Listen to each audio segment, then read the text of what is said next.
decías, antes de empezar, tú estabas contando algo de una red joven.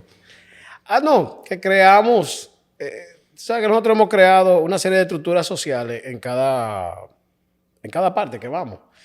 Y una de ellas es el defensor escolar.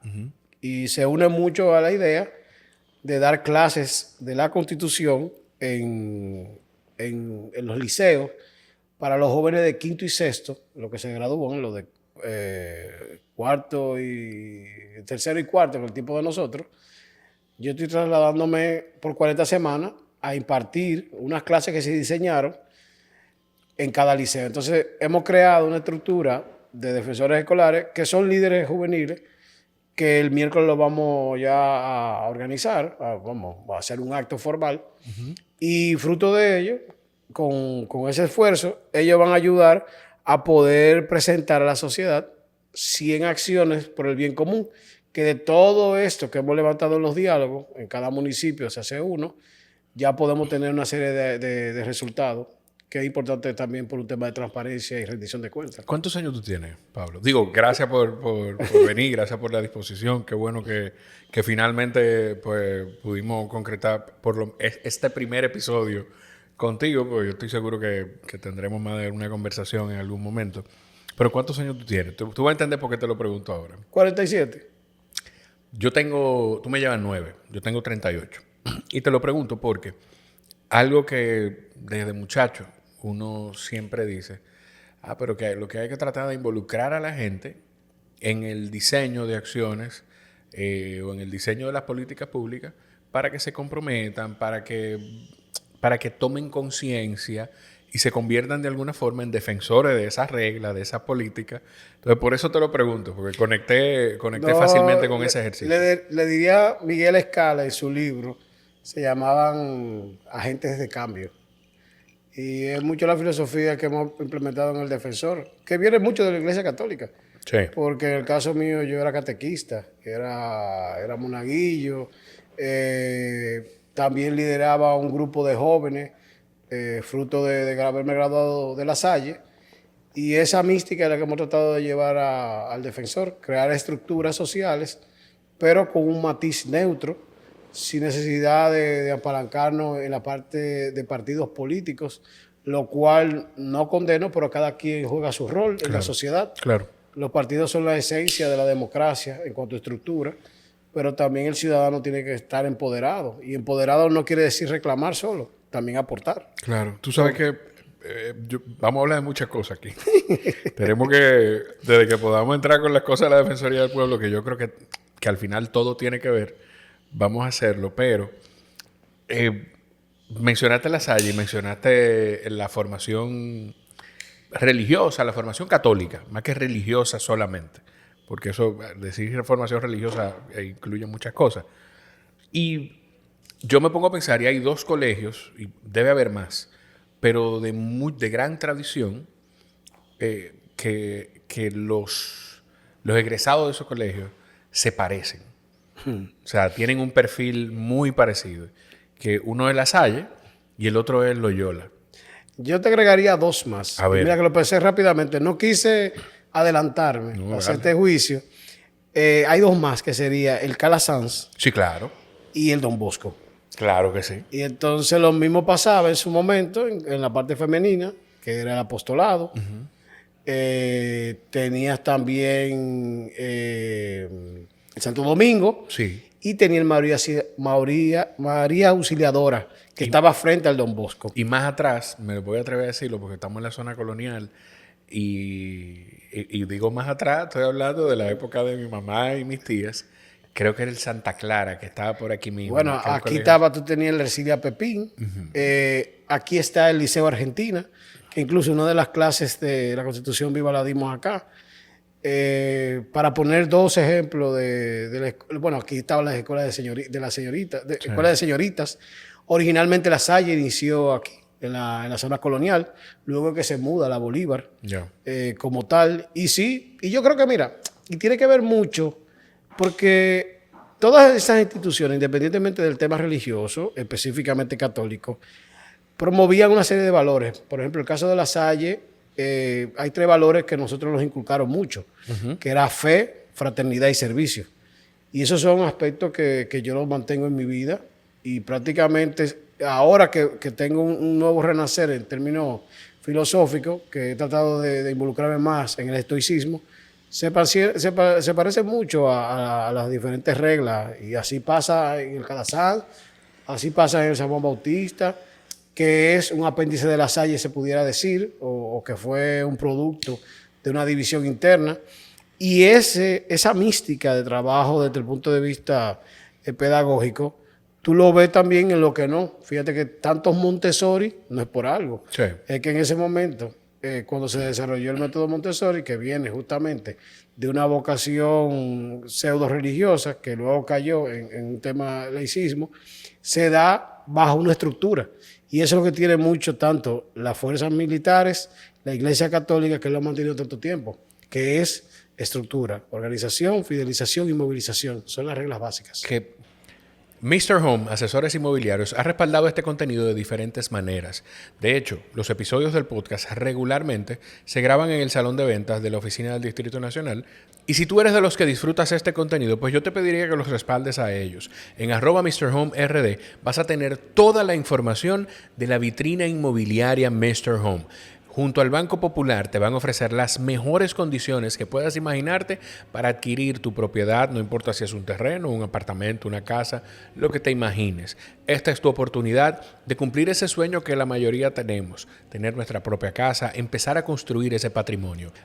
@MRHomeRD, visítalos y también visita el enlace que está en la descripción para que puedas tener toda la información de la vitrina inmobiliaria. Empieza el 14 de noviembre y es durante todo el mes. Las mejores condiciones junto a Mr. Home y al Banco Popular. Que al final entonces lo que tienen en común esos colegios, esos recintos, esas estructuras, es precisamente Dogma. El dogma.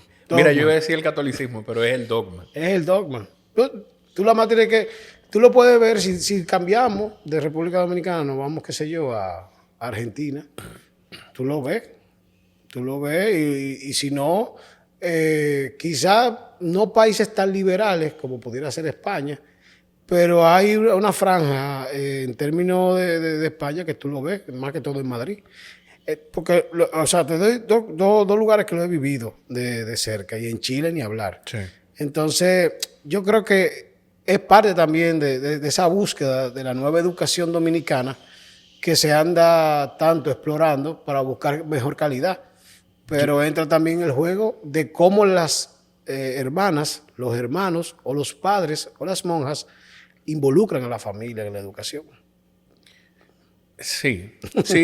Porque es un dogma. Sí. O sea, ellos te están aplicando la misma cartilla. Aquí, por ejemplo, en el caso de Loyola, Georgetown es justamente de la misma línea.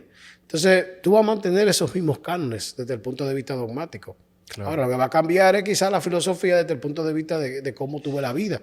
Y ahí entra el catolicismo, el protestantismo u otras posiciones desde el punto de vista filosófico o religioso. Yo estaba hablando con alguien hace unos días en el programa, y no se diga más, fue un representante de una organización de jóvenes evangélicos. Que no era tan joven él, pero él fue que fundó la asociación. Y por un tema de... Digo, no te sorpresa, porque en este país el Chato era presidente del Partido Reformista y tenía que tener más años que yo. Imagínate. Y algo que yo sí le dije, yo me gradué del Colegio Evangélico Central. Algo que yo sí le dije es que las religiones, mira, el catolicismo y igual las líneas protestantes, pues han sido en gran parte responsables de la educación dominicana. Sí, en gran parte. Totalmente. Porque el colegio pertenece a una iglesia que igual esa iglesia tenía otros colegios. No, y se ha organizado porque el CODUE también ha jugado un rol en la sociedad dominicana para que la parte protestante no se vea tan amorfa, independientemente que la sigue siendo, porque yo creo que uno de los puntos que aquí no ha hecho más impacto es que la iglesia evangélica, salvo excepciones, no tiene un rigor desde el punto de vista de cómo yo creo un espacio, en este caso una iglesia, cómo yo creo ¿Cómo se establecen los liderazgos? Cómo yo me convierto en un pastor. Correcto. Entonces, esa es la diferencia, como te decía, con la parte militar o la parte religiosa. Que la historia te ha demostrado que la única manera es organizar, y eso implica procesos, luego fidelizar, que eso está el dogma, y luego movilizar. Pero entonces, ¿qué es lo que hace que la gente yo lo percibo de esa forma, que hay mucha gente alejándose de esos dogmas? Y al final, bueno, la humanidad se termina desarrollando, según Yuval Noah Harari, Yo iba a partir de eso. No, pero yo creo que, y qué bueno que tú lo mencionas, él tiene 2 libros que te lo responden. Está Infocracia, y está el de Homo Deus. Nexus, Ah, bueno, sí, Nexus, que claro. te habla del relato. Correcto. Entonces, yo creo que nosotros estamos volviendo a la búsqueda de la espiritualidad. Y te lo digo porque con el tema del estoicismo, me ha sorprendido varias gente que me han regalado libros, me han hablado, e incluso que yo le he compartido podcasts que escucho por Spotify, y la gente está buscando más de la espiritualidad. Yo no te estoy diciendo más de Dios porque no quisiera caer también en un absolutismo, Claro. que se volviera como si fuese ortodoxo. Pero tú te das cuenta que incluso la cantidad de matrimonio, desde el punto de vista religioso, se mantiene aumentando, independientemente de que el matrimonio como figura ha ido descendiendo, porque la gente ha utilizado el concubinato, se pudiera decir, o la unión libre, para no discriminarlo, como también un método de vivir un tiempo juntos, probar si ciertamente tenemos compatibilidad y, bueno, luego dar el paso. Pero yo creo que sí que hay un retomar de la espiritualidad, y se da a medida que tú tienes más educación. Porque al principio tú te seduces con las redes sociales. Tú crees que el mundo tiene esa fantasía que te plantean las redes sociales, pero luego tú te das cuenta que es algo más profundo. Y eso no tiene que tener un nombre. Existencialmente tú andas buscando un poco más. Y me llama la atención que cuando empezaste a decir esto último, dijiste espiritualidad. O sea, no hablaste específicamente de religión, ni mucho menos. No. Yo lo veo de esa manera. Mi mamá era católica, te estoy hablando, católica cuadrada, que duró 2 meses sin hablarme cuando yo le dije que no iba a ser sacerdote. Y ella los sábados iba a orar con un testigo de Jehová, una testigo de Jehová en la tarde, pero en la mañana ella iba a un templo de metafísica. O sea, para mi formación, yo me crié con una madre soltera que me levantó, siendo secretaria de un hospital. Para mí la espiritualidad es básica en mi vida. Me imagino que de alguna forma, yo no sé si hoy tú lo descifras o si lo viviste en aquel momento, de alguna forma quizá pudiste identificar que esa misma espiritualidad la sostuvo a ella, porque tú eres hijo único. Sí, hijo único. No, y ese es el fuerte de ella, y me enseñó la fortaleza mental que tenía ella. Te estoy hablando de que, o sea, mi mamá llegó a vender ropa de paca, poner una vitrina de transparente en la sala, alquilar una habitación, en un apartamentico de 80 metros en la zona universitaria, una habitación de la 3, en la cual tenía el servicio de alquilarla. Te estoy diciendo de jugar de San, de pedir que le pagaran su liquidación anual, sus prestaciones para poder completar el dinero de la Salle. O sea, es una mujer fuerte de mente y de temperamento, y son partes que yo he heredado. La espiritualidad la he vuelto a encontrar. Por eso la gente se sorprende que yo vista de uniforme. O sea, lo material no es lo que a mí me llama. Claro. Y le doy gracias a Dios también por tener la esposa que tengo, porque Marlene ha entendido esa forma de ver la vida.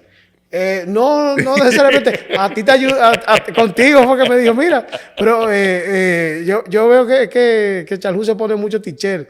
Ponte un poloche largo. Y pero cumplí. Claro. Incluso era un t-shirt también largo, había uno, pero preferí por un tema de también romper un poco la dinámica. Sí, pero tú decías que agradeces también la esposa que tienes. No, la esposa que tengo indiscutiblemente, porque Marlene ha entendido mi forma de ver la vida, porque también es incómodo, no te niego, yo no voy a restaurantes. Mi vida social es eminentemente familiar. En mi casa con mi esposa y mi hijo, o mi suegro, o las 2 hermanas de mi mamá. ¿Por qué? Bueno, porque yo soy feliz con lo poco. Y lo poco para los otros puede ser lo material. Para mí, lo poco es el tiempo que yo tengo libre, porque lo otro lo dedico justamente a trabajo, por eso la intensidad de la agenda. Ese tiempo tan íntimo, yo lo quiero pasar con la gente que yo amo. Y pasarlo con mi esposa y mi hijo. Y yo, las dos hermanas de mi mamá, en el momento que se puede con mis primos, o los papás y la mamá de Marlene con los sobrinos, en este caso, es suficiente. Claro. Yo, gracias a Dios, sí te digo, por ejemplo, dentro del punto de la amistad, ¿no? Sí yo mantengo grandes amigos, pero más que todo ese tiempo de fin de semana, Sí. por ejemplo, las madrugadas para mí son la excelencia. Sí, yo te escribí ayer y yo sabía que tú no lo ibas a escuchar en ese momento, pero a las 4 de la mañana tú me estabas respondiendo. 4 de la mañana diario, incluso dependiendo de la carga, yo a veces me despierto a las 3, 3 y media, 2 y media, porque yo soy que me escribo mi discurso, soy yo que redacto mis textos, soy yo que reviso la documentación. Hay muchos proyectos que yo he venido desarrollando que estaban guardados desde el Tribunal Constitucional, por ejemplo, la Constitución animada es un ejemplo, la Constitución viva es otro ejemplo. Eran proyectos que yo lo había desarrollado, lo tenía guardado, se dio la oportunidad de ser defensor y yo digo, bueno, pues parte del legado. Entonces, yo utilizo mucho esa madrugada de 4 a 5 para poder preparar todo lo académico, todo lo operativo, todo lo que tiene que ver con lo funcional. De 5 a 6 hago ejercicio normalmente, pero esos 15 media hora antes de lo académico, yo se lo dedico a la espiritualidad. Yo quiero... Hay algo que me provoca curiosidad de lo que estamos hablando de tu mamá. Yo soy hijo de... a mí me formó mi mamá. Mi papá era dentro de todo. Y para los tiempos, un papá, digamos, presente, casi todos los fines de semana, pues yo lo veía y durábamos a veces unos días sin hablar, pero pues, no, yo no tuve un papá ausente. No sé si fue tu caso. Pero, o sea, yo conecto, cuando tú dijiste lo de tu mamá, ya yo estaba agarrándome porque yo soy muy llorón. O sea, yo empecé a ablandarme. ¿Tu mamá, sí, era una persona con educación formal o no? Mi mamá fue bachiller Ok. y sabía taquigrafía. Mi mamá, lo que pasa es que siempre relajan con el tema de la educación de antes y de ahora. Una de las letras más bellas que yo he visto en mi vida era la de mi mamá. O sea, tenía unos trazos que de verdad sumamente bellos. Pero ella, además de esos dos elementos, de taquigrafía y el bachillerato, no estudió más nada. Ella tuvo un accidente, yo me recuerdo, Okay. bueno, me recuerdo porque siempre me hacía la anécdota. Era tan organizada que ella me dejó un álbum de fotografía para cuando ella muriera. Me dejó, no, pero te estoy hablando, la muda de ropa estaba lista. El nombre de Enrique, ella me lo dejó con el conserje del edificio, que era un señor prácticamente que me crió, Josecito, que cuando Marlene salió embarazada, él fue. Él murió también. Y me dijo que mi mamá me había dejado dicho que el hijo, que yo iba a tener un hijo y que le tenía que poner Enrique, porque Enrique se llamaba el papá. Volviendo al punto de ella era tan organizada que yo creo que ella sobrepasó la necesidad del tema académico. Lo que sí era muy, muy metódica y eso yo lo he mantenido. Y aparte de eso, la espiritualidad. Porque era una mujer que se consagró a ser madre. La relación con mi papá era, en principio, me llevaba al colegio en la mañana y yo bajaba a pie. Luego ya yo terminé yéndome solo y bajando solo. Mi papá era una persona muy alegre. Ambos murieron jóvenes, ambos de cáncer. Y te decía la anécdota del accidente porque ella en el 73, creo que fue 74, tuvo un accidente en lo que le llamaban Línea Duarte, que eran unos vehículos Chevrolet, grandotes, donde se montaban 4 personas atrás y 2 adelante con el chofer. Entonces ella se iba de aquí a Santiago, porque mi abuela vivía en Santiago, y hubo un accidente. Murieron todos, menos ella, que quedó incluso inválida por unos 6 meses o 8 meses. Bueno, mi mamá tenía los puntos, le quedaron, las cicatrices, y incluso le habían dicho que no debía tener hijos por el tema del peso. para que no se le rompiera nuevamente la pierna. Y otro señor que sí perdió las 2 piernas. Incluso ese señor yo creo que llegó a vivir por matar-hambre. Por otro llegó a vivir por matar-hambre. Yo nací realmente en una segunda planta detrás del Dominico Americano. Incluso yo me crié en Honduras. Doña Rosa Mejía, yo la conocí siendo yo monaguillo en la iglesia que quedaba en Matagrande, en Matahambre, y luego asumí el ser monaguillo en la iglesia del oncológico. Mi mamá era secretaria del oncológico, o sea, la vida de nosotros giraba alrededor del oncológico, vamos a decir. Sí, porque hasta la comida salía del oncológico, en la del mediodía. Por eso yo digo relajando que yo duré 5 años comiendo chuleta como londrones y moro de habichuela negra todos los miércoles, porque era el mismo menú repetido. Entonces, es lo que te decía, el caso de mi mamá, era una mujer muy, muy consagrada, creo que de parte de su formación. Mi papá era muy alegre. Era demasiado alegre, diría yo. No, desde el primer alegre te lo cogí ahí. No, te lo digo porque era muy detallista. Incluso mi papá, de las anécdotas que yo hago con los primos míos, es que él, por ejemplo, te iba a visitar y te llevaba un aguacate y le ponía el nombre tuyo con lapicero o un mango. Y llegaba a tu casa, se sentaba para beberse un café, pero de ahí se bebía otro café. Luego se iba a Villajuana, bueno, pues. Y llegaba a las 7, a las 8 de la noche. ¿Tú sabes por qué te preguntaba lo de tu mamá? Y mira, o sea, que como son las cosas de la vida o de Dios... diosidencias. Las diosidencias. O sea, tu mamá, ustedes hicieron vida alrededor del oncológico y tu mamá entonces fallece de cáncer. Sí, y fue un cáncer raro porque fue cáncer de hígado y a la vez cirrosis. Mi mamá nunca bebió. Pero ese accidente, y de ahí venía la anécdota, le hicieron transfusión de sangre. Entonces, al parecer, una de las pintas de sangre tenía hepatitis C. Y de esa hepatitis C le generó justamente esa afección al hígado. El hígado tiene la característica que es autorregenerable, se regenera, sí. Pero al tener cirrosis, ella prefirió no operarse, se dio su quimio, se dio su radio. Incluso son de los aspectos que a mí me marcaron en la vida porque ella me fue guiando en toda la enfermedad.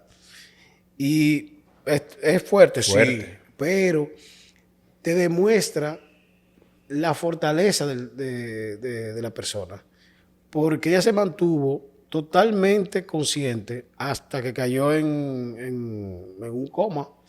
Ella murió un jueves, tipo mediodía. Ella el martes, al final, la última vez que yo noté la palabra de ella fue un martes como al final. El miércoles más o menos se movía. Y el martes me recuerdo yo que yo estaba leyéndole la Biblia. Y el miércoles cuando movía era que yo hablaba.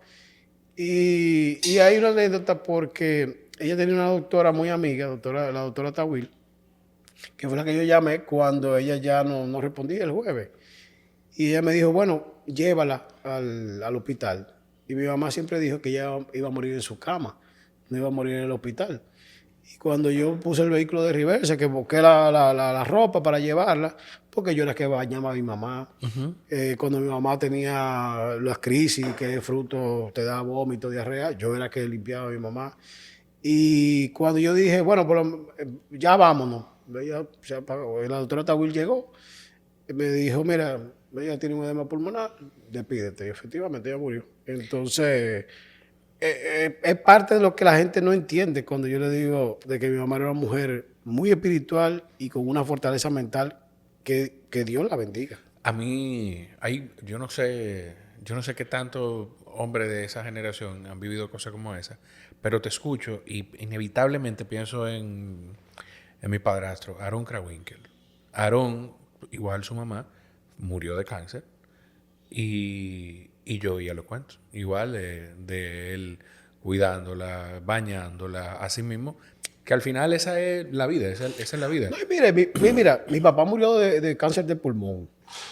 Y independientemente que quizás la vida nos separó en un momento, porque yo era muy apegado a mi papá. O sea, mi papá se fue de la casa, quizás yo tenía 12 años, volvió, pero ya creo que a los 14 años, 15 años, ya él se fue de manera definitiva. No eran compatibles, indiscutiblemente.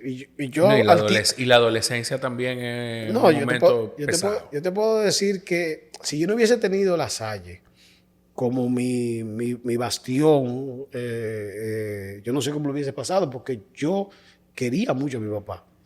Entonces, ese desprendimiento, yo me sumergí en La Salle en todo, en el deporte, con el tema del béisbol, en la religión, con el tema del catecismo, en el tema de los círculos de trabajo juvenil, de la catequesis, de todo. Entonces, eso me ayudó mucho a buscar ese confort. Pero que mi papá, el comentario que te iba a hacer del cáncer de pulmón, cuando él enfermó, yo asumí igual que con mi mamá. Y yo me recuerdo una vez, incluso de las anécdotas que yo hago con Marlene, porque Marlene se portó como lo que es ¿Hace una cuánto falleció tu mamá? Bueno, pues como 20 y algo y pico de años. ¿Y tu papá? Por ahí mismo, Okay. 16, 18. Ah, pues tú tienes cuántos años con tu esposa. Y yo tengo con Marlene 15, 16. Tú ves, ya me metiste una pregunta difícil. Yeah. Porque si no digo exactamente cuál es. No te preocupes, lo editamos eso. Bueno, Enrique tiene 10. Enrique tiene 10, yo estoy seguro, sí, claro. Sí. Enrique es enero, 10. Sí, Marlene sí. Tiene 15, 16, que eso fue en julio. Sí. Julio. No, mentira. Sí. Además, tú no sientes que el tiempo pasa con ella. ¿Viste? Esa es la ventaja. No, yo llevo muy bien la fecha. Incluso su cumpleaños. Claro. El 24 de diciembre me lo conozco muy bien. Y así. El Día de la Madre. No, pero el caso de mi mamá, de mi papá te decía que, por ejemplo, ella me hacía la cita. En este caso me recuerdo como ahora, la UCE. Entonces, de las oficinas profesionales, yo tenía que pasarlo a la clínica. O sea, que es una calle, la México, tiene uno y el otro. Y mi papá adelgazó tanto que yo lo cargaba, literalmente, y me lo llevaba de la parte profesional donde están los médicos a la clínica para entonces llevarlo. Pero él sí se consumió rápido. Mi mamá duró prácticamente 2 años luchando y él no... Yo incluso, en el fondo, pienso que él sabía que tenía cáncer de pulmón porque fue muy rápido. Fue todo, una biopsia, y de ahí me entró en una fase de deterioro y murió. ¿Tú sabes que te preguntaba lo de tu mamá y la formación? Por algo que tú dijiste, de que ella procuraba. Qué difícil esto. Yo soy una señora, Pablo, de verdad. Cuando yo digo que yo soy una doña, la gente no se lo imagina, de verdad. Mira, te voy a hacer una anécdota para que baje la lágrima. Dime. Para que tú te des cuenta cómo es la vida. Hace 2 semanas, yo he tenido mucha experiencia que marcarían. Pero hace 2 semanas, ahí te ayudo. Pero cuidado, empieza a llorar con esto. Ay, coño. Estoy yo en Vicente Noble, creo que fue. En el medio de un diálogo. Me recuerdo yo que era el viernes en la mañana. Se para una señora vestida de negro. No podía pasar de 40 años. Y empieza a hablar. Que ella quiere controlar la carrera de motores. Que hay que arreglarlo. Porque su hijo murió hace 15 días. Yo me quedé frío. Ella siguió hablando. Cuando termina, yo me paro a darle un abrazo. Y ella duró, yo creo que 5 minutos. Para mí fue toda la eternidad llorando en mí y yo teniendo que mantener fuerte. Claro. Nada. Le paso mi pañuelo, ella se sienta. No pasaron 2 personas más. Se paró la abuela del niño que había fallecido a hablar del niño. Él había muerto por la carrera de motores. No en la carrera misma, sino luego de la carrera, por el nivel de excitación, siguió acelerando y murió. Imagínate en ese momento, si yo me rajaba, como tú me estás diciendo. Estuviéramos llorando todavía, todos. Magdalena me dijeron. Todos, claro. Magdalena. Claro. Pero yo encuentro, para los momentos difíciles, yo encuentro cómo mantenerme fuerte. Mira, lo de tu mamá te lo preguntaba de la formación, porque te escuché decir que ella procuraba año a año que la liquidaran o sea, el énfacis en no, espérate, que esto tiene que pasar de esta manera. Mi hijo tiene que tener la mejor formación. Y se lo era así mismo. Le pagaba su prestación y con eso ya podía completar. Yo creo que yo terminé pagando en La Salle 2.084 pesos. Por ejemplo, lo del Pico Duarte, ella lo pagó así. Yo te puedo decir cada uno de los gastos porque ella con eso con eso también era muy, muy franca. Claro. Quizás por su fortaleza, por su rudez, me lo decía tal cual, crudo, y yo lo tenía que entender como tal. Y mira, hay otra anécdota del temperamento de mi mamá. A los 18, 19, yo estaba trabajando. Y un sábado, tipo 7 u 8, yo me meto a bañar. Yo hablo por teléfono. Ya había celular en ese tiempo, sí. Mentira. Era relajado. Había StarTAC. No eran los Motorola que era StarTAC. Ya tú sabes. Pues la cosa fue que me llamó mi primo hermano y me dice, mira, vamos a salir igual. Y yo, yo voy. Bueno, está bien, no hay problema, te pasamos a buscar. Yo me metí a bañar, me cambié y ella estaba en la mecedora.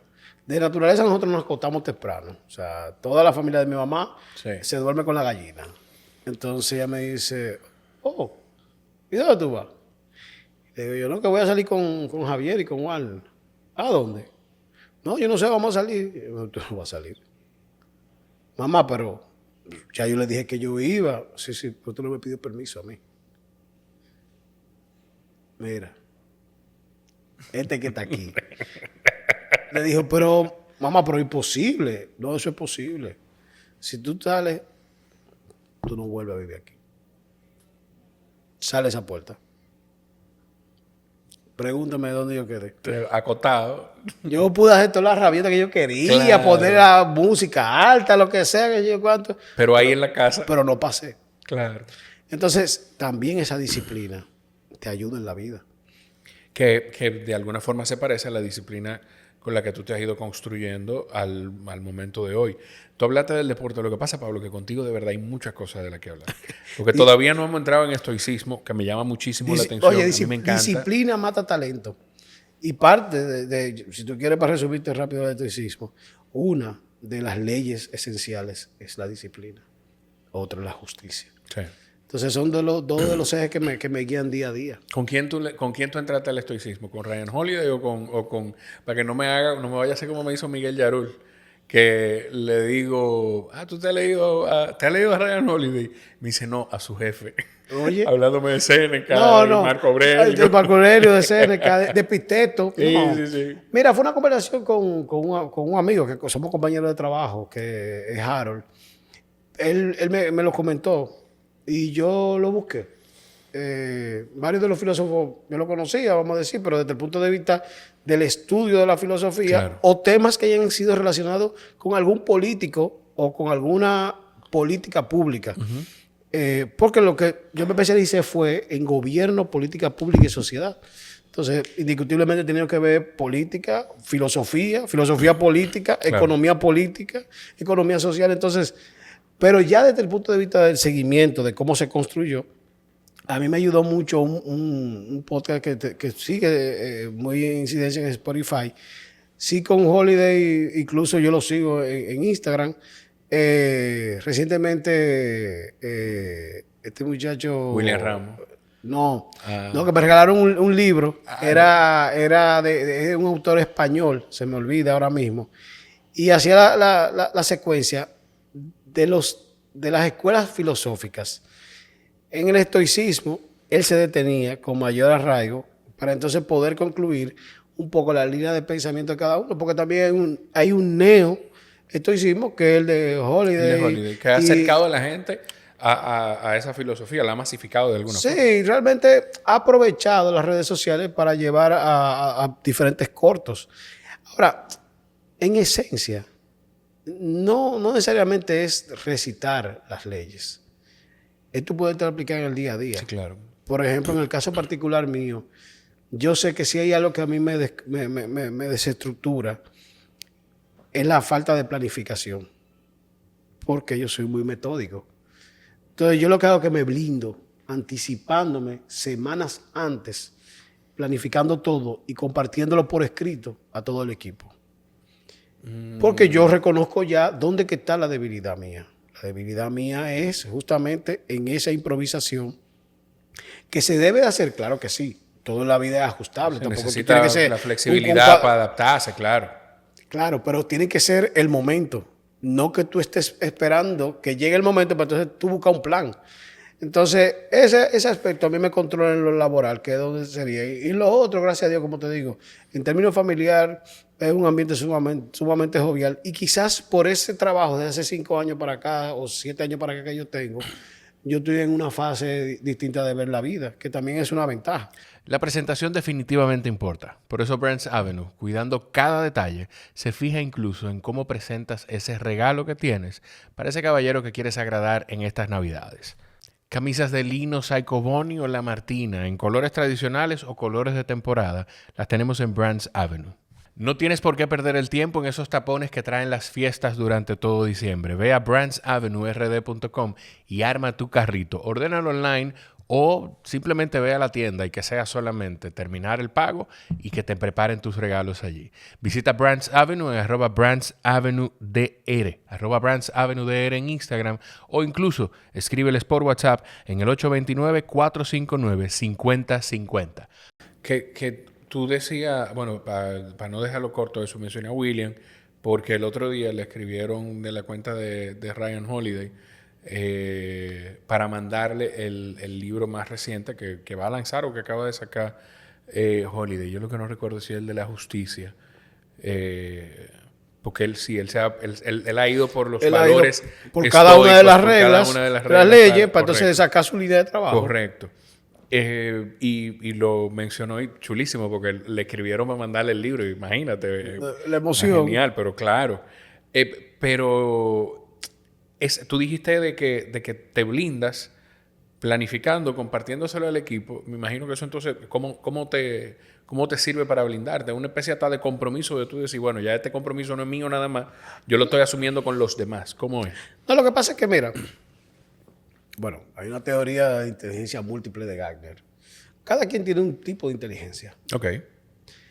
El error es pensar que todo el mundo tiene tu inteligencia o tu tipo de inteligencia, hasta tu nivel de inteligencia, y no es porque tú seas el más inteligente, sino porque quizás la forma como tú ves la vida es distinta a la que lo ve los otros. Claro. Hay gente que son más verbales, hay gente que son más kinestésicas, hay gente que son más matemáticas. Entonces, a ese tipo de personas tú tienes que hacerle fórmulas. Y tú tienes que hacerle, vamos a despejar esta ecuación. Y tú se la tienes que dibujar como una ecuación. Mira, son 158 municipios, eso es X. X sus 1 es tal cosa, X sus 2 tal. Igual, entonces tú ahí, ya tú le llevaste todo tu pensamiento A su lenguaje, a eso. a su tipo de inteligencia. Pero si yo se lo hago con 2 semanas, 3 semanas de antelación, no me puede alegar cuando sea el día N que no entendió. Claro. Porque yo se lo hice con tiempo según su inteligencia.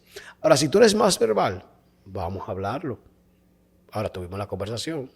No puedes decir que no lo entendiste. Claro. Si tú eres más de lectura, te lo elaboro como un documento. Entonces, ¿qué yo hago con eso? Yo voy desplegando cada una de las estrategias en el tiempo correcto para no abrumar a todo el mundo, porque honestamente yo genero muchas ideas. No te voy a decir que soy un tipo innovador. Yo genero muchas ideas, tengo un nivel de creatividad, vamos a decir, muy, muy alta, y saturo en algunos puntos al equipo, a los equipos. Entonces, yo he tratado de aprender esa parte y me ha ido ayudando. Creo que es parte, yo creo que de la riqueza o de la fortaleza que he podido ir aprendiendo, que me ha ayudado y creo que me va a acompañar por el resto de la vida. Eso me ayuda también en la parte académica, porque al tú haber sido un académico, tú aplicas el método de investigación.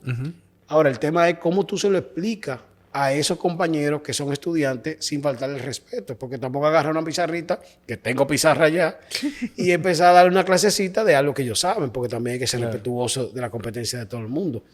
Una de las cosas que yo siempre le he dicho es que yo he hecho todo lo que ellos han hecho, porque la vida me ha llevado. O sea, yo he sido chofer, yo he sido seguridad, yo he tenido que ser director ejecutivo, administrativo y financiero, he tenido que trabajar la parte jurídica, he tenido que trabajar temas de informática, he tenido que digitar, he tenido que hacer todo. Entonces, protocolo, me ha tocado ver las diferentes facetas y quizás por eso yo puedo tener un mecanismo de comunicación más afectivo y que el defensor se vea más grande de lo que realmente es. Eso, tú sabes que justo estaba pensando en eso. Te iba a decir de cuándo fue la primera vez que cuándo entró el nombre de Pablo Ulloa en mi radar, que fue antes de la Defensoría del Pueblo. Pero antes de eso, si sí hoy en día, o desde hace un tiempo, desde que tú estás en la posición de Defensoría del Pueblo, o sea, yo sé quién era la defensora del pueblo, pero yo sé porque en algún momento, por mi abuelo, pero no por el No, nivel de incluso, movimiento y actividad. por ejemplo, yo te puedo decir un caso de doña Zoila que la gente lo recuerda, que es el caso de Jenna Jaibar. Ella era la fiscal del distrito. O sea, porque yo reconozco los méritos del ser humano. Ah, pero espérate, para que tú veas. Pues entonces yo no estoy ni siquiera pensando en la que en quien era defensora del pueblo antes de ti. Entonces o sea, ojo, tampoco era que yo le ponía demasiada atención. No. Yo empecé a ponerle mucha atención al tema político y social, 18, 19, con lo que todo el mundo le empezó a poner atención. Y además cuando uno van pasando los años uno se va poniendo, uno va entendiendo que todo te afecta y que tú tienes que aportar o contribuir de alguna forma, así sea en tu microambiente. Pero sí hay un nivel exponencial de reconocimiento de la Defensoría del Pueblo. Gracias a Dios. Desde que tú tomaste la posición. ¿Qué ha pasado? ¿Qué ha sido distinto? Más allá de las herramientas que hoy en día tenemos, que quizás antes no estaban tan avanzadas, pero que ha sido distinto con tu Defensoría del Pueblo, que la reconocemos más. Mira, yo creo que partiendo de la lógica, yo creo que una de las cosas que yo debiera de significar primeramente es que, no lo digo en contra de, sino quiero centrar esta parte de la conversación en lo que sí. No peyorativo, no comparativo. Claro. Mi vida no trasciende ahí. Mi vida va con otra forma de ver la vida. ¿Qué pasa? Una de las ventajas es que yo conocía qué era el defensor por quien hizo la ley del defensor. Entonces, cuando tú conoces en el fondo el espíritu del legislador, es más fácil implementarla en un plan de ejecución. Okay. Y te explico. El espíritu del legislador, que esa es una de las cosas que he ido aprendiendo, es la motivación del poder legislativo en cuanto a la ley. El leitmotiv. Lo que motivó a la persona que tomó la decisión de presentar un proyecto de ley y que luego en las cámaras se discutieron en las diferentes comisiones o en sesiones para poder lograr esa ley. ¿Quién fue esa persona? Milton Ray Guevara. Milton Ray Guevara. Incluso la mejor biblioteca o la mejor listado de libros que existía acá con el tema del defensor lo tenía doña Iraima Capriles, que me lo cedió. Ese concepto de defensor del pueblo, que independientemente yo lo haya visto viviendo en Europa, pero desde el punto de vista de lo que es hoy a lo que era en su momento, dista mucho. Incluso la ley de por sí ya se quedó desfasada. ¿Por qué? Porque ese defensor del pueblo originalmente lo que quería era garantizar los derechos civiles y políticos, porque veníamos de una crisis de Balaguer, que fue la del 94, de donde salió el Consejo Nacional de la Magistratura, y va a aparecer el defensor, entre otras reformas. Al quedarse trunca, porque ya la crisis pasó con una nueva elección, llegó un nuevo presidente, pero se mantuvo lo del Consejo Nacional de la Magistratura y su primera sesión fue en el 97, eligiendo una gran Suprema Corte de Justicia con un gran presidente como Suberoiza, todo se centró en la justicia. Ahora, cuando el doctor Milton Ray Guevara llega al Senado de la República en el 98 como senador de Samaná, como parte de esa estrategia de Peña Gómez, de tener una boleta diversa, él somete ese proyecto de ley, pero en el 2001 que se aprueba. Ese proyecto de ley queda en el limbo y realmente el defensor aparece en la Constitución del 2010 y se elige en el 13. Okay. Fíjate cómo pasaron prácticamente 14 años de la motivación 15. de un individuo. Del 98 al 13, 15 años. Sí, pero vamos a decir que del 1 fue que se bueno, aprobó. Sí. Entonces vamos a decir que el 13 es 12, pero no hay problema. Del 15, vamos a poner los 15 años.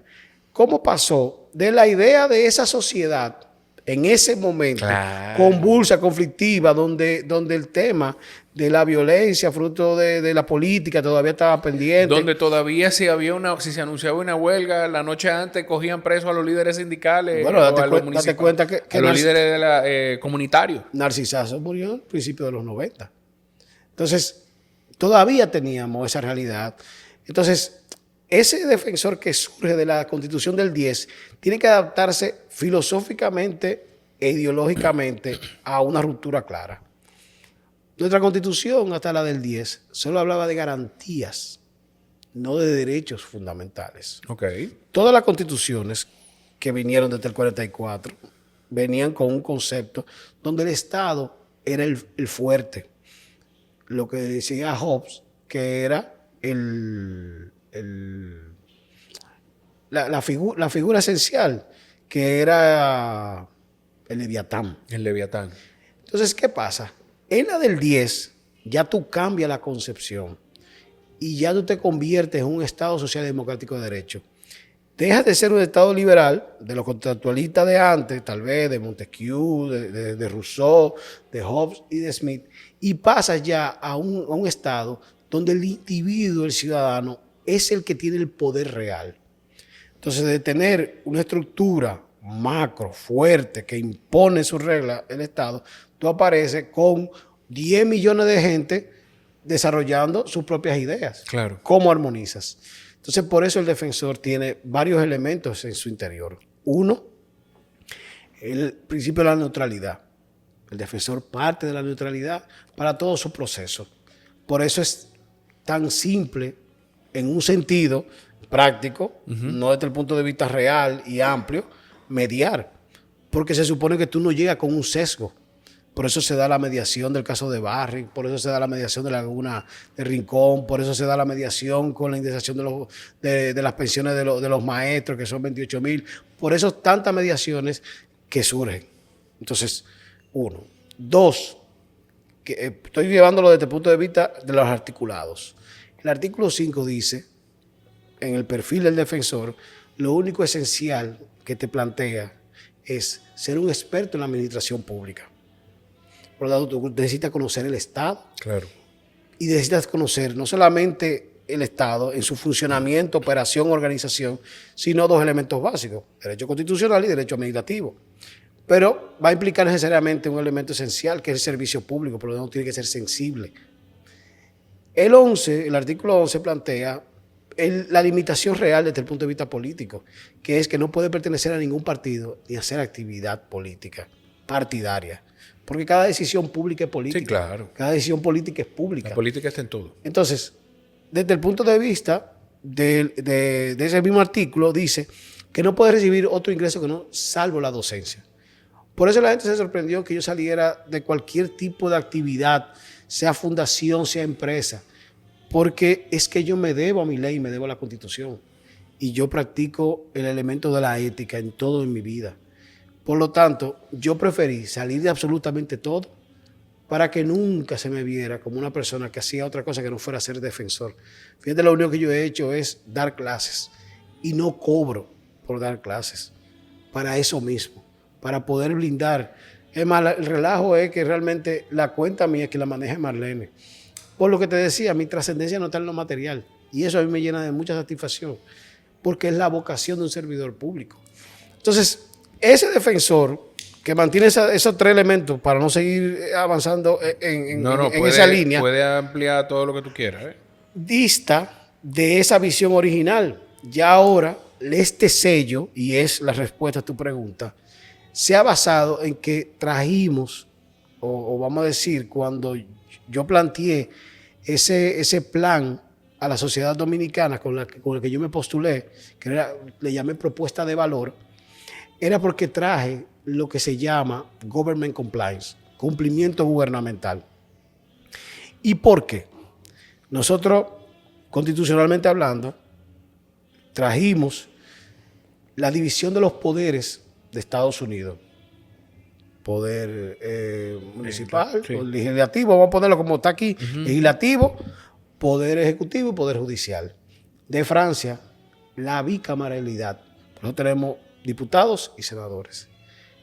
Pero desde el punto de vista político, está las gobernaciones y las alcaldías, que viene de la española. Ahora, desde el punto de vista operacional, lo único que te sella esta nueva democracia son los extrapoderes, y para eso el legislador en la Constitución plantea la Cámara de Cuentas para la contabilidad y finanzas y el defensor para lo que es la gestión pública.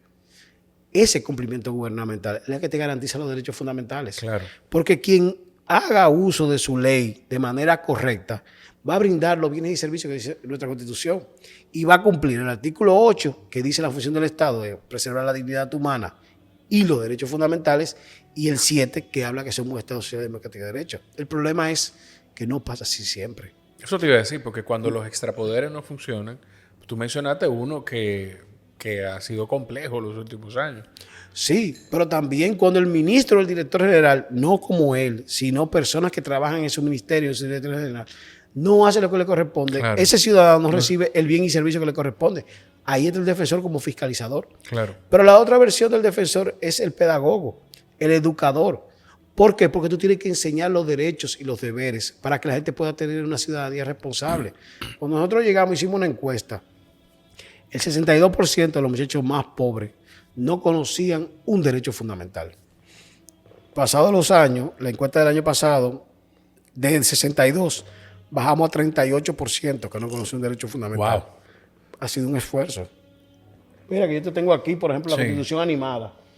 Ese libro que es de los 100 días, que son el recorrido que nosotros hicimos en las 32 provincias de República Dominicana el año pasado. Pero este año, trasladarse a los 158 municipios no es fácil. Te lo digo sinceramente porque yo fui a todos, a cada uno, y eso implica un sacrificio. Esos diálogos no solamente es que la gente te diga qué necesita o qué no necesita, o que critique o no critique. Es que tú haces ahí un espacio de diálogo real, constructivo, de democracia participativa, y al mismo tiempo hace pedagogía social. Claro. Porque el que está sentado ahí, que es el líder comunitario, es una persona que además de tener las autoridades municipales enfrente, es un tipo que le está diciendo, y vamos a hacerlo de tal manera. O sea, tú estás comprometiendo en ese espacio, en esa micro república que es un municipio, que las autoridades y los ciudadanos vean la construcción del futuro como un mecanismo de buscar la solución alternativa de los conflictos que existen. Porque no es la capital. Aquí estamos saturados de los mismos temas. Sí. Cuando te trasladas a las diferentes localidades, tú ves una realidad distinta porque hace un puente. No, y saturado de los mismos temas, y creemos que el país, la realidad del país es la realidad de la capital. Estas 2 semanas o 3 semanas que han sido conflictivas, lo que yo he visto en cada localidad es totalmente distinto. Independientemente de las lluvias, que Claro. por ejemplo el viernes que estuve en Asua, estaba en La Charca, estaba en Estefanía, que tuvieron afectaciones porque tuvieron lo que le llaman ellos, las lomas, hay varios distritos municipales. Los Pero deslizamientos de tierra y tuve, por todo. ejemplo, en la frontera, la realidad es otra. La realidad termina siendo elementos más concretos. Por eso empoderar a los alcaldes es parte de la reforma que tiene que haber en República Dominicana. La descentralización tiene que primar, porque es que el alcalde que te toma la decisión directa al ciudadano que le afecta, fuera de la burbuja del Gran Santo Domingo. Que aquí, yo sí creo que por lo menos en el Gran Santo Domingo, sí hemos de alguna forma empezado a reconocer la importancia del gobierno municipal. Y entendiendo que es al final el que más nos afecta. Si lo llevamos a Estados Unidos, las autoridades estatales son las que toman las decisiones que verdaderamente afectan. Ahora las elecciones en Nueva York, que era la que todo el mundo estaba pendiente, se me olvidó, Zora Mandani. Zora, Que no te sí, confundas, sí, sí. no te compliques con lo otro. Sí. Que la gente estaba muy pendiente de él. A Eric Adams le quedan 2 meses antes de entregar, pero las decisiones que toma Eric Adams ahora y las que tome el nuevo alcalde son las que afectan mucho más verdaderamente que las que toma el gobierno federal. Mira, o sea, todos los países que han desarrollado con mayor igualdad, mayor equidad, asumen los gobiernos locales, la municipalidad, como el eje de aplicación de las políticas públicas. Por eso, y no tiene que ser federales o repúblicas unitarias. Las alcaldías, por ejemplo, son las que velan por el servicio de salud, por el servicio de educación, no solamente recogida de basura, pero ahí entra la realidad. Tú tienes alcaldías en la frontera que no tienen incentivos fronterizos, pero tienes empresas que tienen incentivos fronterizos que dejan de pagarle impuestos a ellos. ¿Cómo ellos pueden brindarle los servicios? Claro. Pero vámonos a... Espérate, pero porque eso yo te No, entendí. pero vamos a brincar para otro lado. Pero hay quienes, probablemente, hay quienes no lo han conectado todavía. Tú tienes empresas en la frontera que tienen incentivos que vienen del gobierno central, dejan de pagar algunos impuestos por esos incentivos, que qué bueno, porque son importantísimas esas empresas, son fuente de empleo y dinamizan la economía en la frontera, pero la alcaldía de esas zonas fronterizas dejan de recibir esos ingresos. Es lo que te estoy diciendo, porque lo único que ellos reciben es justamente los empleos. Claro. Pero los empleos implica otro tipo de ingresos que al fin y al cabo son ITEVI y le llegan también al gobierno central. Y también implica que el ciudadano que genera más ingresos quiere otras facilidades que regularmente no las obtiene él. El incentivo y el ITEVI llega al gobierno central. Claro. A ellos no les llega nada de manera directa. Y el impuesto sobre la renta de los salarios buenos que pagan esas empresas también llega al central. Entonces, cuando ellos van a tener que ejecutar, ¿con qué van a ejecutar? Con un presupuesto pírrico en función de la cantidad de habitantes que ellos tienen, que es lo que les llega. Pero te voy a poner otro ejemplo. La capital son 25 kilómetros. Bávaro son 482 kilómetros. Verón, específicamente. Sí. ¿Cómo le brinda el alcalde de Verón bienes y servicios a una población que en un hotel tienen contemplado crear, creo que son 4.500 puestos de trabajo? Son 4.500 personas nuevas que van, que en varios meses van a llevar a sus esposas y o esposos, que te van a subir a 9.500. Pero esos 9.500 seres humanos, ciudadanos y ciudadanas, van a tener hijos que van a demandar otros servicios. Pongámosle que cada uno de los 9.000 tenga uno.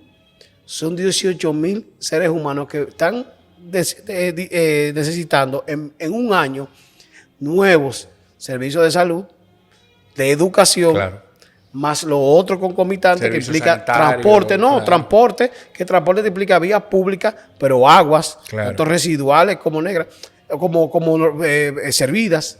Entonces, fíjate cómo un gobierno local, una municipalidad, una alcaldía, tiene un eje de acción más grande de la que nosotros vemos aquí, que tiene a su vez la mayor responsabilidad, porque la alcaldía en el fondo también tiene un plan social, porque la alcaldía tiene que tener funerarias municipales, tiene que tener servicios de ayuda por el tema de la caja, pero también el tema recetario. Entonces, ¿qué pasa? Cuando tú fragmentas tanto un estado, que le hace subdivisiones a subdivisiones, tú no terminas teniendo una ejecución real, porque nadie es responsable. Porque entonces para hacer ahí contener, lo hacen ellos. El asfaltado, obra pública. Pero en la cancha, una de las tantas desarrollos que hay, porque hay desarrollo fronterizo, desarrollo ¿cómo que se llama? Desarrollo provincial, desarrollo barrial. Entonces, si no, te van 2 instituciones de deporte a construir multiuso. Pero si no, te van 5 instituciones que construyen. 2 ministerios, 3 ministerios te construyen. Pero también hay obras que son... Entonces... El otro día yo vi un titular con una tragedia reciente de un tanque de agua que explotó, que decía, INAPA construirá casa a afectados. Pero cuando yo voy al cuerpo de la noticia, el MIBET va a construir la casa. Exacto. Pero entonces ahí se genera igual como esa distorsión, incluso en la información. ¿Qué pasa? Cuando tú ves estados que han evolucionado, te das cuenta que tienen menos instituciones y brindan más servicios. Y hay un ejemplo que a mí me encanta, porque lo viví. O sea, yo me dediqué prácticamente casi una semana a vivir la experiencia de Estonia. Estonia tiene 4.500 servicios en 8 ministerios. En 8 ministerios, 4.500 servicios. Eso es una reforma del Estado. Se llama eficiencia pública, que existe. Porque a veces queremos marcar que la eficiencia está en lo privado y la ineficiencia en lo público. No. hay ineficiencia en ambos lados. Claro. Ahora, lo que tú tienes que hacer es una visión clara de cuál es el modelo de Estado que tú vas a tener. Porque por igual, tú has tenido, así como tú has tenido constituciones que has ido copiando modelos que han sido efectivos, no digo que no, también tú has tenido otra visión de cómo manejar el Estado desde el punto de vista de la operación en sí mismo. Claro. Y ese aspecto tiene que ver mucho también con que necesitamos definir cuál es ese Estado dominicano. Y ese Estado dominicano implica flujograma, pero implica también una serie de responsabilidades. Tú mencionas el Estado dominicano y me quedé con algo de los poderes del Estado. Y no tiene necesariamente que ver con esto, pero quiero entender tu visión sobre esto. Me di cuenta el otro día que más que el poder de representación, puedo estar equivocado, tú me sacas del error, pero poniéndolo al lado del Congreso de Estados Unidos, a propósito de que escuché que el presidente Trump quería motivar a los senadores republicanos que eliminaran el filibusterismo, creo que se llama ese recurso. Y la declaración del senador republicano, que no recuerdo el nombre, era que al final eliminar eso nos convierte en exactamente lo mismo que la Cámara de Representantes. Entonces, ¿cuál es la diferencia? Si eso es un recurso que hoy lo estamos eliminando porque creemos que estamos haciendo bien, pero después va a estar eliminado y cualquiera va a poder hacer lo mismo. Aquí, entonces, es igual. Aquí, de alguna forma, no hay un recurso que verdaderamente diferencie la Cámara de Diputados del Senado. Si lo vemos desde el derecho legislativo, la Cámara lo que sirve es de contrapeso para poder justamente en sí mismo fiscalizarse. Okay. Y que el producto que salga sea lo más adaptado a la sociedad y al momento en que se vive. Por lo tanto, su juego es justamente de equilibrarse en sí mismo. No es que hay una diferencia mayor, pero en sí mismo hay criterios diferenciadores, y te explico. No es lo mismo tener que hacer consenso con 192 personas que con 32. Claro. Entonces, ahí entra justamente que tú tienes que tener una capacidad de poder ampliar el espectro de opinión y de visión de una sociedad para que todos y todas estemos incluidos. Por eso la bicameralidad se ha cuestionado tanto en una república tan pequeña, porque teniendo apenas 13 millones de personas, sí, tú tienes prácticamente 200, vamos a ponerle 240, son menos, porque se redujo ahora con la reforma constitucional, vamos a decir que sean 210, 215 legisladores. O sea, hay una proporcionalidad que no se te da, y a medida que vaya aumentando la población, se van a ir creando otras demarcaciones que van a ser también para diputados. Y ahí entra el debate en cuanto a la diáspora. ¿Qué haces? Le mantienen los diputados, que esas circunscripciones son muy amplias, porque la circunscripción una es prácticamente de Puerto Rico hasta Canadá. ¿Cómo tú lo puedes manejar? Entonces, claro, ¿cómo tú representas a ese grupo crea de gente? Un senador de ultramar. Entonces, ¿hay precedente de eso? De legisladores, o sea, ¿o cuál es el precedente? Porque me imagino que eso no se inventó aquí. No, porque por ejemplo tú tienes las islas en España, las Baleares, que es un senador. Como tal, pero no son diáspora. No son diáspora. Por ahí es que voy. Sí, tú puedes tenerlo. Creo que el caso, si mal no recuerdo, creo que en Centroamérica, no me recuerdo cuál lo tiene, si Honduras o El Salvador, lo busco en detalle. Pero como tal, tenemos, creo que son 5 diputados de ultramar. De 5 a 7. Por lo tanto, tú has creado un espacio político para la diáspora. Pero más que una representación política, tú necesitas que la diáspora sea parte de un modelo de desarrollo. Claro. Que es distinto. O sea, ¿quién tiene la visión más clara de lo que es un país desarrollado? Son los migrantes. Porque ellos en sí mismos se han insertado en sociedades que le han dado mayor cantidad de oportunidades o diferentes tipos de oportunidades a las que tenían acá. Claro. Eso migraron. Nadie sacrifica su núcleo familiar por una aventura. O sea, fíjate que la clase media cuando migra la familia entera. Sí. Porque darse ese golpe emocional no la acepta. Fíjate que incluso para migrar tiene una edad. Y la edad es menos de 30 años, hasta los 28, 27, que tú tienes ese ímpetu. Fíjate que cuando tú te vas con una beca, entonces tú tratas de buscar un trabajo por allá para poder ya evolucionar, porque ya llega una edad en la cual tú tienes que estar totalmente consciente. Claro, claro. A mí, mira, yo no sé, a mí es súper complejo. Yo, el ejemplo más cercano que tengo es que todavía yo casado y pues me fui a trabajar a Punta Cana y fueron los 6 meses más difíciles de mi vida, porque la única vez que yo no vine saliendo de la oficina el viernes a las 5 de la tarde fue la primera semana. Pero después yo no veía la hora de regresar a ver a mi muchacho. No, y es lo que te digo, fíjate que ahí Y es allí, y él coge carretera. Y es un arraigo real, porque ahí entra lo afectivo. Y volvemos al principio de la conversación, todo el mundo busca ser feliz. Y la mayor felicidad, ¿dónde está? Está en tu hogar. No está en otro lugar. Claro. Por eso te decía desde el principio, lo material es coyuntural.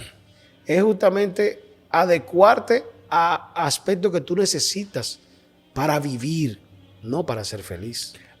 Pablo, ¿cuál va a ser el legado de tu Defensoría del Pueblo? ¿Cuál va a ser el legado de Pablo Ulloa cuando llegue el momento? No sé cuándo toca... Toca en el 2027. En el 2027, ya en 2 años.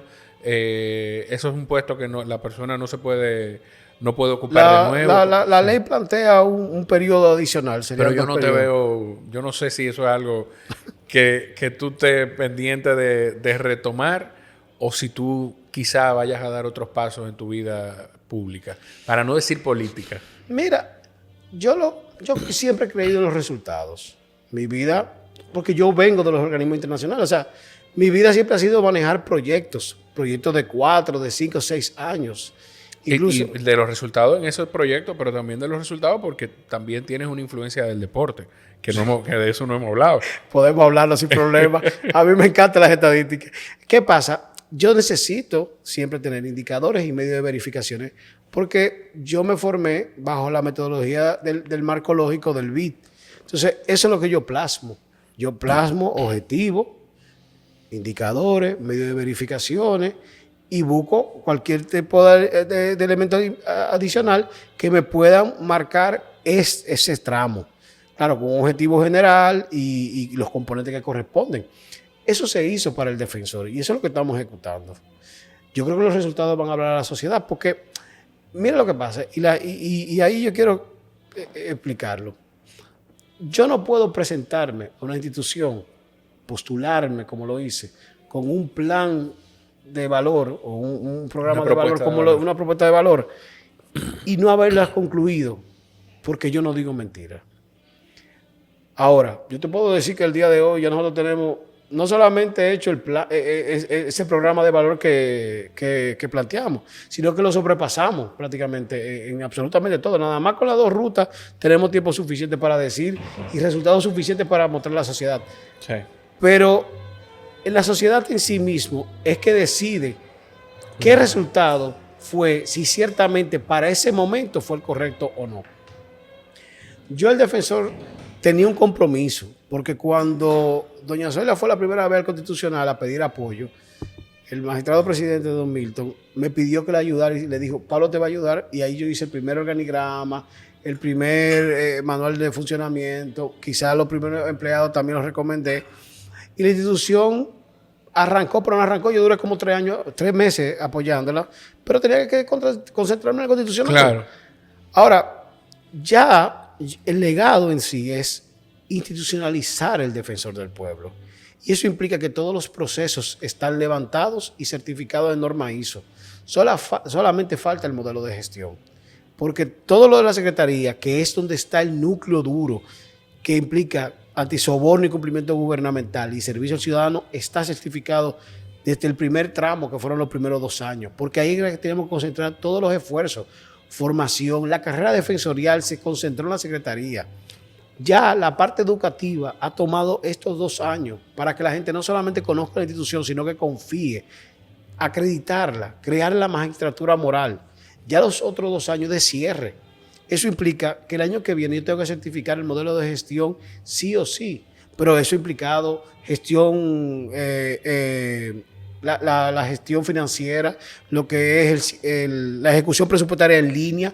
Somos el único órgano constitucional que ejecuta en línea, reconocido por el Ministerio de Hacienda. Todos los meses puntuamos 100 en transparencia, porque es una filosofía de trabajo. Claro. Pero ya al cierre, nosotros vamos a entregar justamente una rendición de cuentas más grande que la que todos los años hacemos. La ley lo que manda es que el defensor mande un informe al Congreso.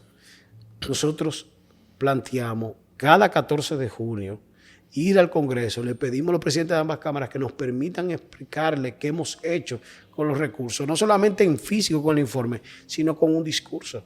Porque también el servidor público tiene que ser humilde y tiene que rendir cuentas. Por eso cada vez que yo me pagaron en un diálogo, yo primero digo qué nosotros hemos hecho. Entonces, cuando tú sumas cada una de las iniciativas que nosotros hemos hecho, cada uno de los resultados, y lo comparas con lo que fue el plan operativo, el plan ejecutivo, el plan de inicio que hicimos, el plan estratégico, con cada uno de los planes operativos y el final, va a haber un saldo tan positivo que la sociedad dominicana va a valorar al defensor del pueblo de una manera justa, a como quizá en este proceso lo han ido aquilatando poco a poco. En el caso mío, la vida es dialéctica y eso me lo ha enseñado.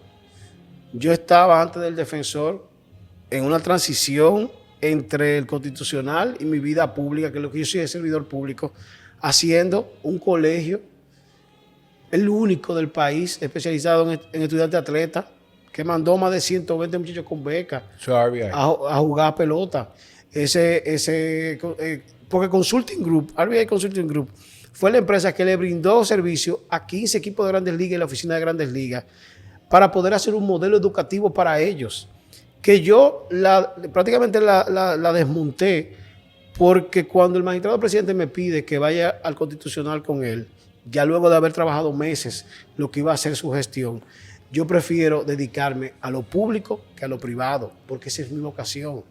Cuando salgo del constitucional, me dedico a crear el colegio y a montar toda una estructura en la UNFU. Esa estructura de la UNFU implicó prácticamente más de $500,000. Se crearon los terrenos con la misma certificación de MLB para que pudieran jugar equipos de la Dominican Summer League. Por eso nosotros inauguramos con los Yankees y los Mets. Pero cuando llego al Constitucional, por eso salgo de todo eso. O sea, yo no sé si después de estos 6 años yo me puedo repostular o yo puedo dedicarme nuevamente a una de mis facetas. Porque gracias a Dios soy amorfo. Yo te puedo decir lo que yo pienso. Yo lo que pienso es, mi predicción con Pablo Ulloa es, miren, señores, Pablo llegó, se sentó, no hemos hablado, Pablo y yo nos distinguimos, sí. No vivimos texteando. Mucho. Y valoro mucho tu esfuerzo con este espacio. Y yo lo agradezco muchísimo. Yo agradezco muy significativo que esté bien acompañado. Ese valor familiar yo lo adoro, lo amo, lo promuevo y lo aquilato. Y donde puedo decir la familia es lo más importante. Qué bueno. Pero lo que yo veo para Pablo Ulloa es que cuando termine este periodo, en 2027, ya tú vas a haber cumplido con todo lo que te habrías planteado. Al paso que va, te va a dar tiempo de sobra para eso. Y no me voy a atrever a decir qué o cómo o qué mecanismo. Pero yo sí te veo en el servicio público, continuando en el servicio público. Yo no te veo haciendo vida privada. Yo no te veo lejos de lo público. Y quizá, no lo sé, y no te voy a poner hoy en la posición de decírmelo, salvo que tú quieras, en alguna posición electiva. Ya de ahí para adelante, no sé, lo miraremos, lo veremos en el 2027 y si es así, lo conversaremos también aquí. No, lo podemos conversar. Lo que pasa es que también cada quien tiene su perfil. O sea, yo creo que hay cosas que también tú tienes que saber. Por eso dicen zapatero a sus zapatos. Fíjate, yo he estudiado a nivel máximo lo que termina siendo gobierno, política pública y sociedad. Le he dedicado más de 20 años al servicio público. Pero yo respeto mucho salir a buscar votos.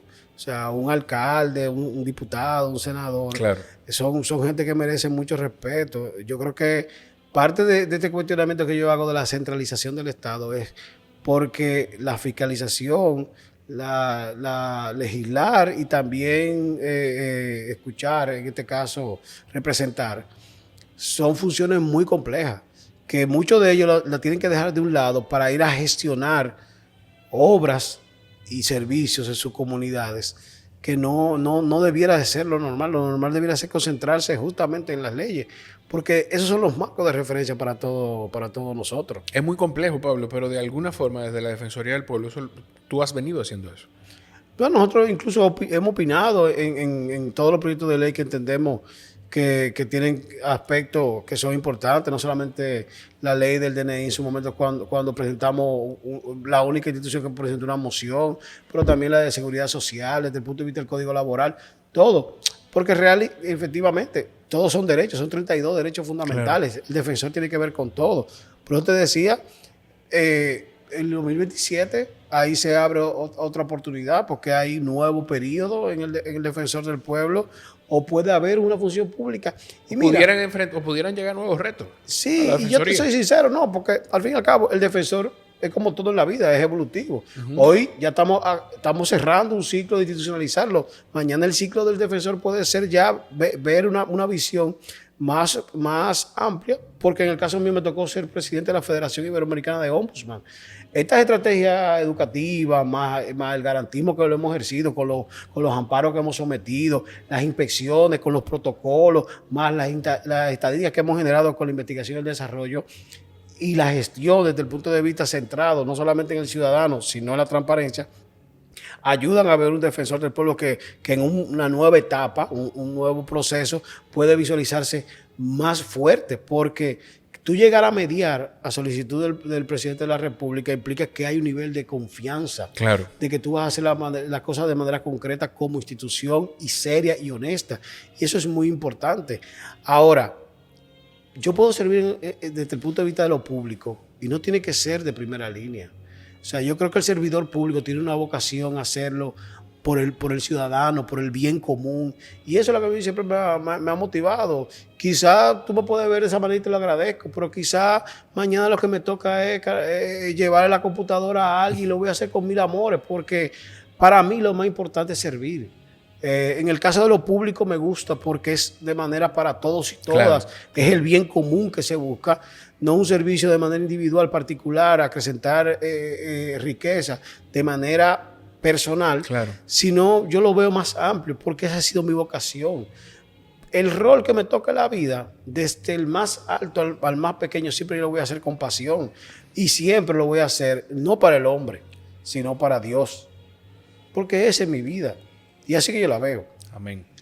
Pablo, yo te dije, y te lo dije empezando, porque yo sabía que íbamos a tener una conversación rica. Tú eres un tipo con gran profundidad y a mí me gusta escuchar. Entonces yo sabía que íbamos a tener una buena conversación. El primer episodio, la primera conversación, la primera invitación no anula la siguiente. Estoy seguro que vamos a tener otros episodios, pero antes de irte, sí me gustaría, si hay algún libro que tú creas que sea una especie de one size fits all, un libro que todo el mundo deba leer en algún momento de su vida, ¿qué libro sería? Puede ser más de uno, puede ser uno que sea eso, y otro que tú te estés leyendo que tú creas que sea interesante en el momento. Mira, yo creo que hay un libro que todo padre tiene que pasar por sus manos leyéndolo para luego compartir con su hijo, que es El Principito.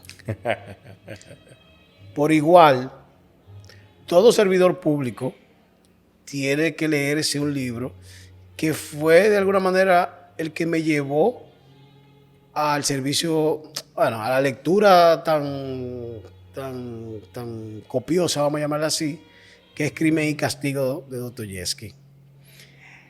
Todo político tiene que leerse a Ortega y Gasset para que entienda lo que es el perfil del político. Dime el porqué de cada uno. ¿Por qué El Principito? ¿Por qué Dostoyevsky? ¿Por qué Ortega? No, y yo te voy a seguir, espérate. Me gusta, está bien, me gusta. El Principito te hace ver la vida de una manera honesta. Porque es tan simple, que tú mismo te ridiculizas de complejizarla sobre la base de aspectos que no trascienden en el tiempo. Porque hoy esta libreta, este lapicero, va a significar lo mismo mañana en el tiempo. Lo que va a cambiar quizás es el color, la marca, pero termina siendo algo para escribir. A veces queremos ponerle un sellito aquí arriba, Sí, sí, sí. un colorcito. Entonces, eso es lo material. Es para el uso del hombre, no para usar al hombre. Y hay algo del Principito que conecta mucho con lo que tú has dicho, que para ti la felicidad no está en las cosas materiales. Y es una frase que todo el que se ha leído el Principito alguna vez la recuerda, que lo esencial es invisible a los ojos. Entonces, Dostoyevsky, además de su creatividad, independientemente de las décadas que han pasado, de los siglos que han pasado, marca unas pautas no solamente por Crimen y Castigo, sino por El Doble, los hermanos Karamazov, porque él te lleva la realidad a tus manos. Un servidor público que no entienda que tiene en sus manos fondos públicos no está comprendiendo la trascendencia de su trabajo.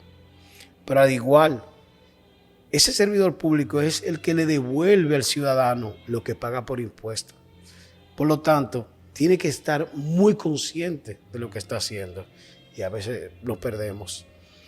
Desde el punto de vista de Ortega, no solamente de Mirabeau, no solamente del hombre masa, no solamente desde el punto de vista de cómo él veía la sociedad y entendía la lectura social, no siendo sociólogo, porque para eso está Weber, para eso está Marx, para eso tú tienes a Engels, tú tienes una serie de actores que han sido padres de la sociología. Tú tienes en Ortega una lectura justamente de arquetipos que se han seguido repitiendo. Porque los otros días yo estaba releyendo un autor italiano, Sartori, y Sartori plantea elementos que Ortega había dicho a principios de siglo. Sartori es otro elemento para los políticos. Contemporáneo, indiscutiblemente, Nexus te ayuda a entender un poco esa narrativa que todos tenemos que construir, porque la gente lo que ve es el resultado, no el proceso. Y indiscutiblemente, no porque Byung haya ganado ahora el Príncipe de Asturias hace 3 semanas, sino porque él ha ido entrando en una fase de una neofilosofía que ha ayudado mucho a conectar aspectos concretos.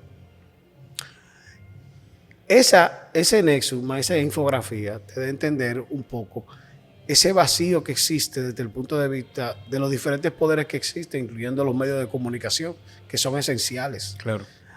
Ahora, no puede ser el eje central. Tú tienes que crear narrativa, y narrativa implica crear contenido, y ese contenido tiene que ser de calidad. Eso se aplica en los medios y se aplica en el ser humano. Si lo que tú estás planteando son cosas vacías, al tú no saber el proceso y nada más ver el resultado, tú lo vas a decir muy bonito. Pero el proceso en tu vida se va a ir difuminando. Y te va a ir desnudando realmente si tienes esa profundidad o no. Entonces, esa difuminación, que es un amalgama natural del ser humano, te va a mostrar en tu naturaleza misma. Esa viveza con que tú vives la vida se va a ir apagando si es fantasía. Ahora, si es realidad, tú lo vas a mantener en el tiempo. Yo no hubiese podido mantener estos 4 años de intensidad y poner a todo el mundo loco si yo no viviera con pasión cada momento de mi vida. Porque mi papá y mi mamá murieron menos de 60 años. O sea, yo tengo que dar para que cuando yo muera, Enrique se sienta orgulloso de mí. Claro. Por eso te decía en medio de la conversación, yo no gobierno para el hombre. Yo gobierno para Cristo, para Dios. Porque la mejor forma de gobernar es escuchar. Y esa es la esencia del ser humano, escuchar. Y eso implica empatía, solidaridad y bonomía. Entonces, yo mezclo, porque yo no veo el legado de Pablo en el defensor. Yo veo el legado de Pablo en su familia. En cada acto que yo hago, que ellos se sienten orgullosos. Porque al fin y al cabo, mañana vendrán vicisitudes, errores, malquerencias, invenciones, novelas ficticias, porque en esencia lo que me conocen son ellos. Y el que comparte conmigo sabe que en el fondo lo único que yo quiero es amar. Amén. Pablo, gracias de verdad por tu tiempo, por sacar este ratito del sábado y separarlo de tu familia y venir a sentarte conmigo. Estoy seguro que la gente luego de una semana en el interior. Ay, lo aprecio más todavía. Gracias de verdad. No, mira, mi respeto. Creo que es un espacio que vale la pena fomentar. Has creado justamente un tipo de comunicación que vale la pena, que promueve elementos esenciales para una sociedad que tiene también que recibir input positivo para crear pensamiento crítico. Y el pensamiento crítico no solamente es en el aula, no solamente se hace con estrategias pedagógicas, claro, se hace a través de los medios. Yo creo que tú lo has podido construir y yo por eso te felicito y me siento muy contento de venir. O sea, honestamente lo sentí como tal, como una conversación y de mi parte, total honestidad. Te felicito. Gracias de verdad. A ustedes si llegaron hasta aquí, bueno, pues gracias de verdad por llegar hasta aquí. La mejor manera que tienen de respaldar este contenido es compartirlo y cada vez que lo hagan, etiqueten a Pablo Ulloa, etiqueten la cuenta del Defensor del Pueblo y compartan esas recomendaciones. Y si algo de lo que ustedes escucharon aquí les resuena a alguien, compártanle el episodio. Ay, ¿sabes qué? Te voy a decir una serie que la estaba recomendando a Fran y a ti, que está en Netflix, que es Asesinato por un rayo, que es la de Garfield, que justamente fue el segundo presidente que asesinaron en Estados Unidos. Y es interesante porque él llegó a ser presidente no siendo ni siquiera opción dentro de su partido. Habían 3 que competían y él apareció de un voto 1 a luego ser presidente. Y realmente vale la pena porque también promueve esa visión de la familia de la que yo estoy diciendo, me estoy enamorando. Y si es también para seguir, como el libro, películas y canciones, entonces terminaría con un grupo excelente de rock argentino, Soda Stereo. Gracias totales. Los quiero mucho, nos escuchamos en la próxima. Bye, bye.